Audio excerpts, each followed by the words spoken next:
Bonjour, voilà Christine à nouveau avec vous. Je reviens avec un nouvel exercice juste pour vous aider à aller mieux au niveau des cervicalgies, douleurs d'épaule, problèmes de foie, de vésicule biliaire, lutter contre certaines émotions négatives comme la colère, la frustration, la culpabilité. Euh, c'est un excellent moyen pour lutter contre les AVC ou améliorer les problèmes dus à des AVC. Dans un premier temps, je vais faire la démonstration. Dans le deuxième, je vous explique. Donc voilà, je commence. Pieds joints.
Donc, comme vous voyez, c'est un exercice qui est très joli à réaliser.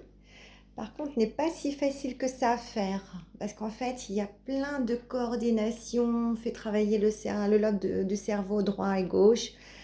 Les petits conseils avant de démarrer. Donc, on sait que on lève la main, automatiquement, on inspire. Quand on le descend, on expire, que ce soit à droite ou à gauche, gauche.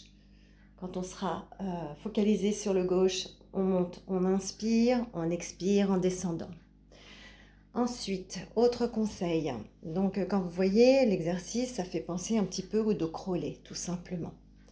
Quand vous allez démarrer ou ouvrir la première jambe, ça sera à peu près à 30 degrés, pas devant vous, pas sur le côté, 30 degrés à peu près devant, sans trop écarter la jambe pour avancer, parce qu'après vous allez voir que très vite on est déséquilibré.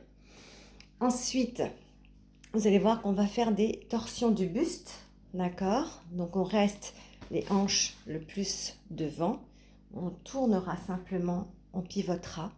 Et en fait, les yeux, le regard ne suivent pas la main qui va vers le haut. Le regard, lui, il suit l'horizon, d'accord? Et il revient aussi à l'horizon, toujours, que ce soit à droite ou à gauche. Enfin voilà, de chaque côté, le regard reste à l'horizon. Voilà. Donc quand on avance le bras devant, on a la paume vers le ciel, à l'arrière vers la terre. D'accord? Donc on y va, donc on commence pieds joints, en le faisant ensemble. On avance tout doucement le pied droit, d'accord? On vient dessus et en fait on doit être dans la possibilité de venir que sur cette jambe à l'avant pour montrer que l'on est bien stable, d'accord? Donc on vient sur sa jambe de devant, on avance le bras en même temps que l'on avance la jambe. On revient au centre, donc là on est stable sur ses deux jambes, une main en l'air et l'autre côté opposé en bas.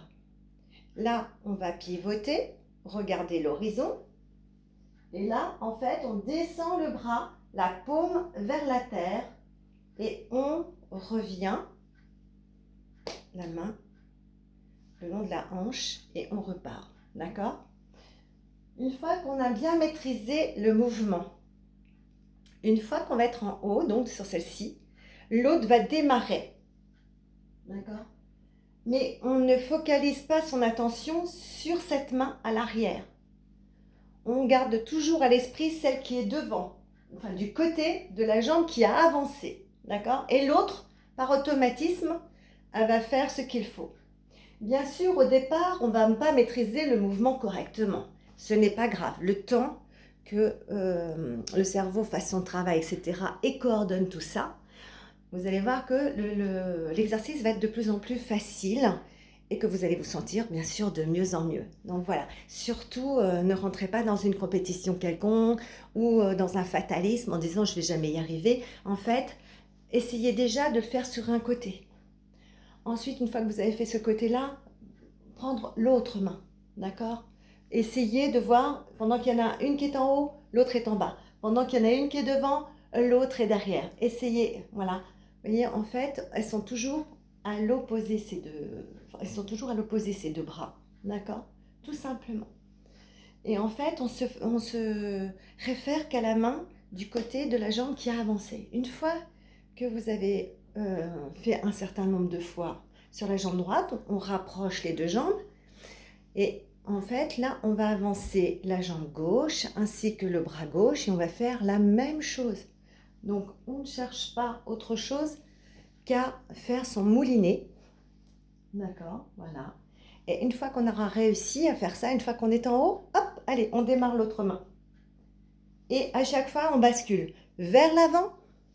On est capable de soulever le pied à l'arrière. Une fois qu'on est là-haut, on va relever les orteils du pied qui est à l'avant pour venir en appui sur la jambe arrière. D'accord? Donc, on est capable de soulever la jambe qui est à l'avant. On vient là, hop, et on descend. On monte en inspirant, on expire en descendant. Et une fois qu'on a réussi à faire ça, allez, on démarre l'autre bras. Voilà. Et une fois que vous serez à l'aise, hop, vous y allez avec le plus d'aisance possible. Simplement, torsion, avant, arrière. En fait, tout est en mouvement, comme le yin et le yang. Une fois que l'on a terminé, d'accord? Hop, hop, on revient. La jambe qui était à l'avant, elle revient en arrière. Ensuite, vous ramenez l'énergie à l'intérieur de vous. D'accord? Et on termine. Voilà. Donc, c'est un exercice qui est formidable, qu'il faut faire avec le plus d'amour possible pour soi, puisqu'on est là pour se faire du bien toujours. Et vous allez voir que avec le temps, tout va aller beaucoup mieux au niveau de l'occiput, de l'arrière de la nuque. Donc, les problèmes dans ses épaules et de se dire qu'on va être beaucoup plus calme, moins de tachycardie, un meilleur sommeil, etc. Vous allez voir que tout ça joue. Et moi, je vous invite de toute façon à le faire. C'est un superbe exercice pour les petits comme pour les grands. Même pour les personnes qui ont des problèmes de locomotion, faire simplement le geste avec les bras quand on est dans une chaise roulante, dans un fauteuil roulant. Donc voilà, vous allez voir que c'est extraordinaire. Voilà. Je vous souhaite, écoutez, plein de bonnes choses et je vous dis à une prochaine fois.